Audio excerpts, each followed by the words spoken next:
y les voy a mostrar la parte que nos toca revisar hoy día, los estándares, las organizaciones de estandarización.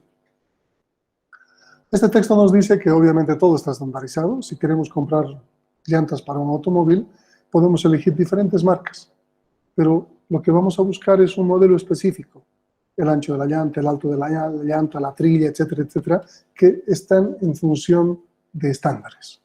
Entonces, lo mismo ocurre en los protocolos de red, ya que existe un montón de gente, de empresas que se encarga de fabricar componentes de red, todos tienen que seguir ciertos estándares. Y las organizaciones que se encargan de esta normalización son varias.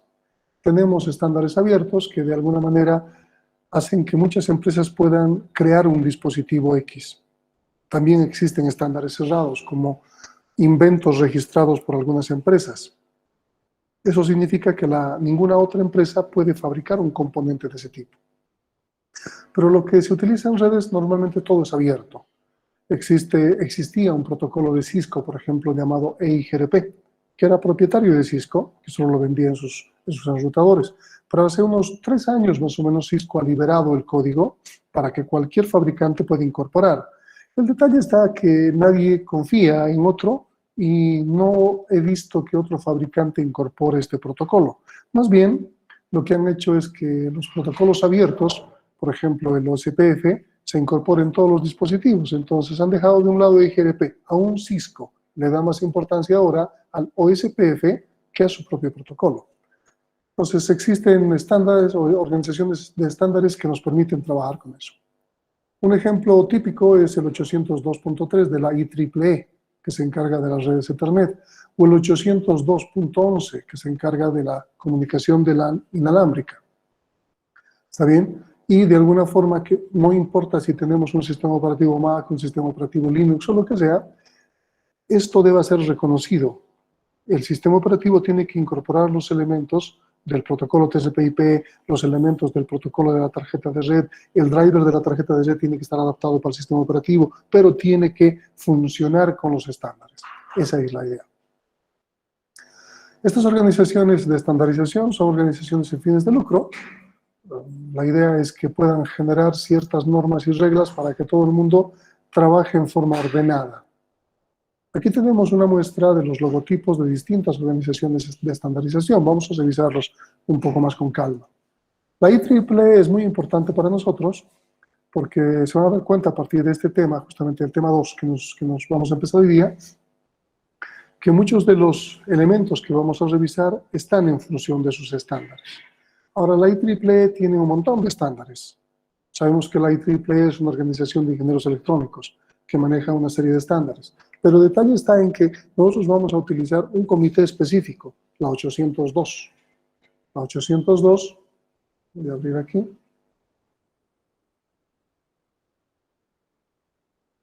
ORC, si no recuerdo mal. Esta es la IEEE 802. Es la que nos interesa, porque es la que tiene que ver con redes. Puede existir N estándares de la IEEE que no tienen que ver con redes. Solo nos interesa la 802. Y la 802 tiene un subcomités, la punto 1, punto 2, punto 4, punto 24, etcétera, etcétera, de las cuales todavía estas están activas. Fíjense que Ethernet, la que vamos a estudiar, aún está activa. Wireless, la que vamos a estudiar, aún está activa.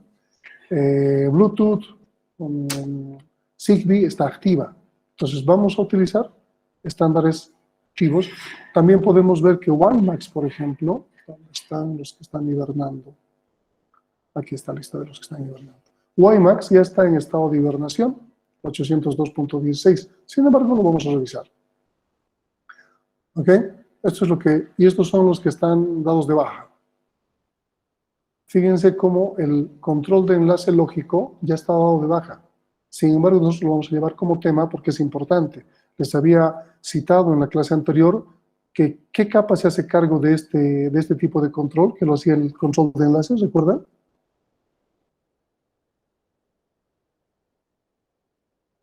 La razón por la cual TCP/IP no sigue normas, no sigue la estratificación por capas.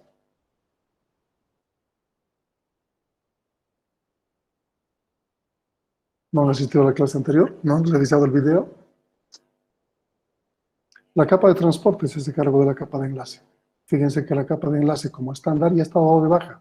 802.4 y la 2.5 se referían a las redes en anillo que manejaba IBM, también estaban dadas de baja. La .6 se refería a las redes metropolitanas. Les he explicado que si bien alguna bibliografía todavía maneja la red metropolitana como una clasificación, en la práctica, ya que utilizamos un medio como la fibra óptica, la LAN ha absorbido a la MAN. Las LAN pueden ser más grandes, pueden estar en metrópolis. Y así como eso, existen una serie de elementos. Fíjense que aquí de la 10 salta a la 12. Nos falta la 11, perdón, de la 12 salta a la 14, nos falta la 13. Si revisamos en las que están activas, tampoco está la 13. Es la 11 y en las que están dadas de baja está la 14 y la 12. No existe la 13. ¿Por qué será? ¿Por qué será?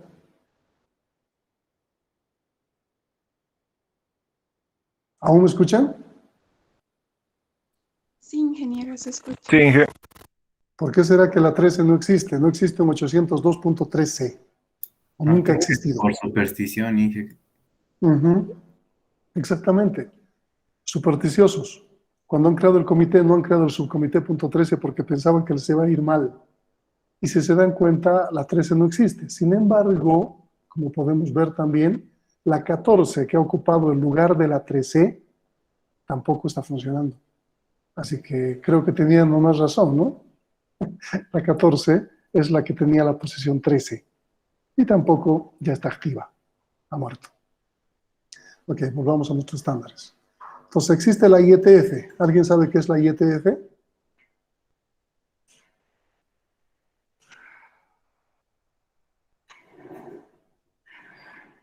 ¿Nada? ¿Ni idea?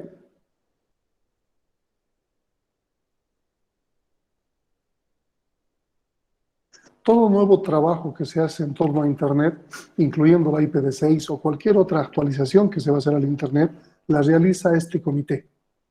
Claro que tal vez no se pongan a desarrollar cosas, encargan el desarrollo de cosas, pero se encarga. Esto es la fuerza de trabajo de la ingeniería del Internet. Existe otra de investigación, vamos a hablar más rato. IANA, que es la Autoridad de Asignación de Números de Internet. ¿Qué números asignará la IANA?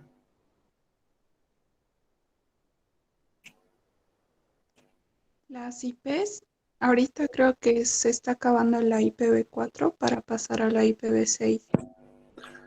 Sí, en realidad a nivel latinoamericano ya se ha acabado la IPv4, pero todavía existen saldos en algunas otras organizaciones de otros continentes, pero a nivel latinoamericano ya se ha acabado. La IANA asigna números principalmente de sistemas autónomos o números de puerto. Si ustedes recuerdan, web, ¿qué número de puerto tiene?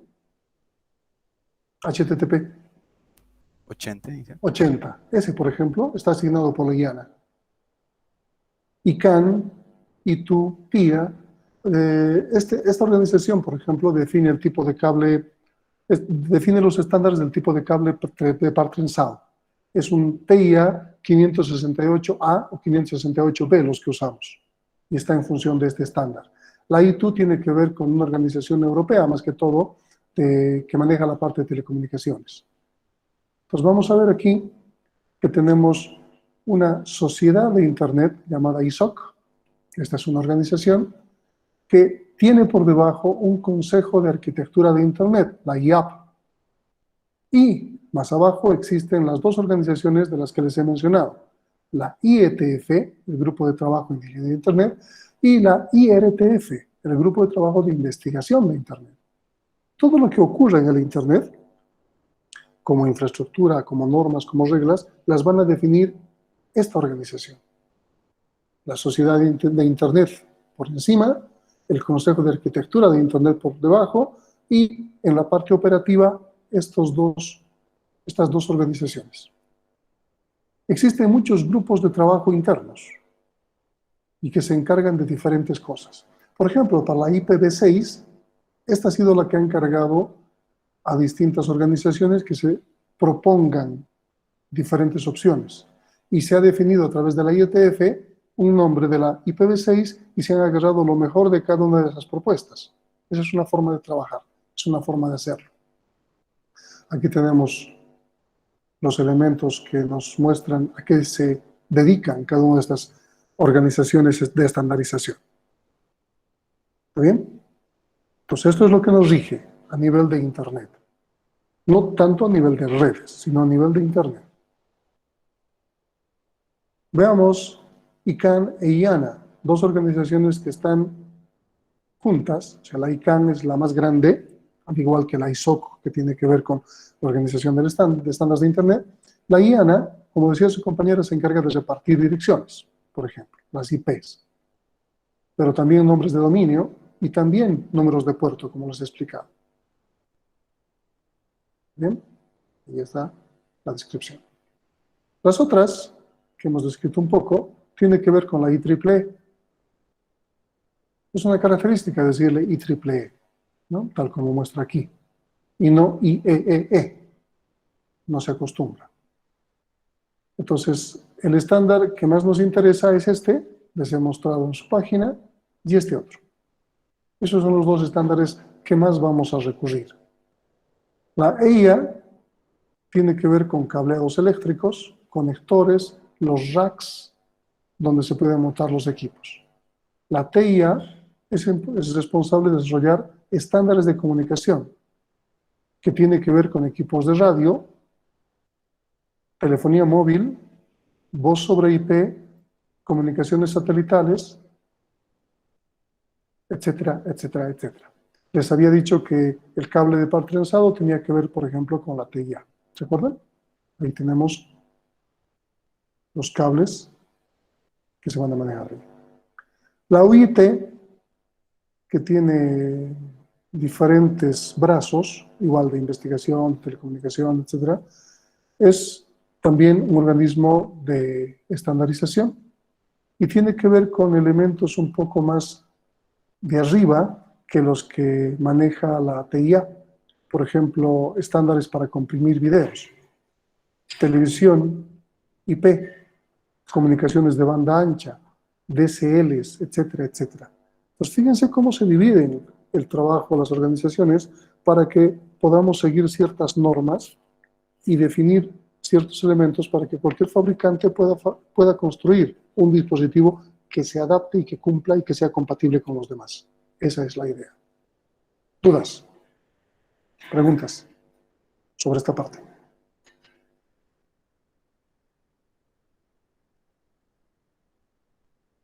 ¿Preguntas? En nuestro texto tenemos eso, estandarización de redes. ¿Quién es quién en el mundo de las telecomunicaciones? Y aquí hablamos de la ITU.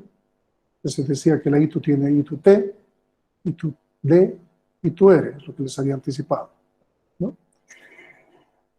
Tenemos, bueno, la ITU viene de la CCITT. Antes se manejaba como CCITT. Y vamos a utilizar este acrónimo de la CCITT cuando llevemos el tema, en el tema 4. Vamos a hacer una referencia a la CCITT, justamente. Pero ahora se llama ITU. Luego tenemos la ISO, obviamente, la que ha creado la OSI. Tenemos la AFNOR de Francia, tenemos la ANSI de Estados Unidos, tenemos la BCI de Gran Bretaña, tenemos la DIN de Alemania, que ahí vienen las hojas DIN A1, 2, 3, DIN A4, etcétera, etcétera, es europeo. Tenemos la NIST. Pues, si se fijan, muchos países tienen su propia organización de estándares interna y hay otros que se gobiernan por un estándar un poco más grande. La IEEE, ya hemos hablado sobre esto, y el principal comité que nos interesa es la 802.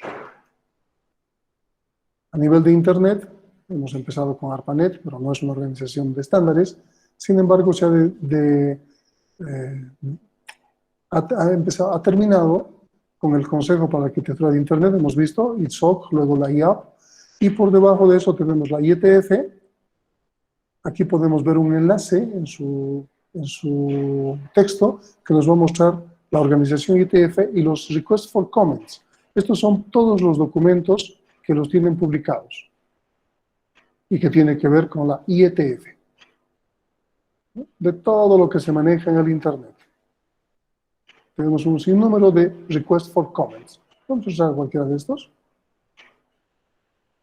Y aquí tenemos, por ejemplo, sobre comentarios sobre protocolos. Y bueno, ahí está. Estos requests for comments son los que las organizaciones que van a definir tipos, que van a construir tipos de dispositivos, se encargan de realizar justamente. En base a eso es que trabajan. ¿Dónde estamos?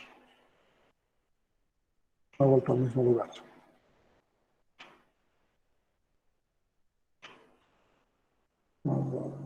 Estamos ahí. Y tenemos la IRTF también, ¿no?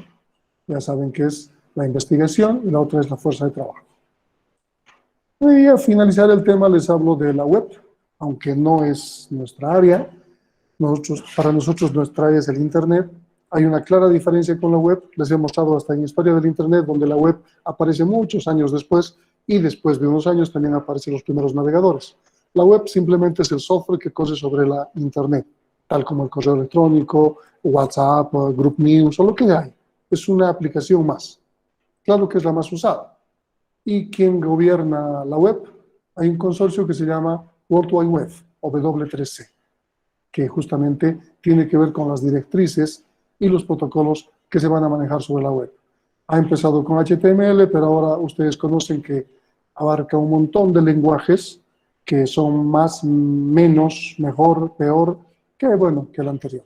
Eso tiene que ver con otra materia, pero simplemente para diferenciar lo que nosotros hacemos en la materia de lo que es web, he incluido este último concepto. ¿Dudas? ¿Preguntas?